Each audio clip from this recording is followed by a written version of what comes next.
Welcome to EduRev. Today, we're tackling one of the toughest parts of the GMAT, reading comprehension. I'm going to give you a complete strategy to not just survive these passages, but to absolutely master them. So let's get you ready to boost that GMAT score. You know that feeling, right, when your eyes just start to glaze over halfway through some super dense passage? Well, you're not alone. It's a really common struggle, and today we're going to fix it together. A lot of people think the secret to GMAT RC is just to read faster, but it's not. The real secret is having a smart, efficient strategy. It's all about knowing what you're reading, how to read it, and why. And that's exactly what I'm going to teach you right now. So here's our game plan. We'll start with the 6 golden rules. Think of it as your core toolkit. Then we'll build a strategic plan for your daily practice. After that, we're going to uncover some secrets from top scorers, and we'll finish everything off with a quick recap. Let's dive in. Okay, Section 1, the 6 golden rules. I want you to think of these as the essential tools you'll carry with you into every single RC passage from now on. That's it. Just 6 powerful rules that will completely change how you approach reading comprehension. Let's get them locked in. So here they are. We'll start by analyzing the structure before we even read a single word. Then we'll get a quick overview, figure out the purpose, decide how to respond to different parts of the text, read with high comprehension, and finally apply targeted strategies for specific questions. We're going to zoom in on a few of the most critical ones right now. Now, this one's really interesting. Purpose is like a two-sided coin.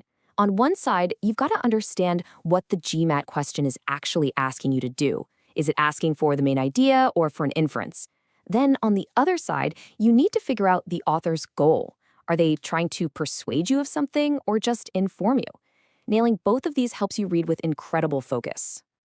And this right here, this is one of the most powerful time-saving techniques you can learn. See, not every sentence in a passage is created equal. About 20% of it contains the core, central ideas. That's where you put your energy. You read that part deeply. The other 80%, that's just supporting details, examples, and filler. You can just skim that. This 20-80 approach is an absolute game changer for your timing. So, how do you really absorb that crucial 20%? Easy. You have to be an active reader. Don't just let the words wash over you. You gotta engage with the text. Make quick notes, highlight keywords, and after each paragraph, create a quick mental summary. This forces your brain to actually process the information, not just scan it. And finally, let's talk targeted strategies. So if you get a main idea question, your first stop should always be the opening and closing sentences of the passage and its paragraphs. If you're looking for the author's tone, you become a detective, hunting for those emotionally charged words. Every question type has a specific strategy, and knowing them saves you precious time. So now that you have the rules, the big question is, how do you turn them into a consistent, automatic routine? Well, let's build your game plan. Here's a super practical checklist you can start using today. The key word here is consistency.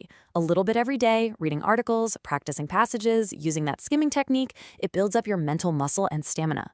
And please remember to be patient with yourself. This is a skill, and like any skill, it takes time to develop. All right, Section 3, secrets from top scorers. I love this part because we get to learn directly from the people who have already conquered the GMAT. These aren't just theories, these are proven tactics that actually work. See a theme developing here? The top scorers all agree. You cannot skip daily practice. It is absolutely non-negotiable. It's the foundation that everything else is built on.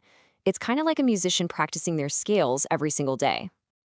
This is such a great tip. The GMAT is going to throw all sorts of random topics at you. Astronomy, history, economics, you name it.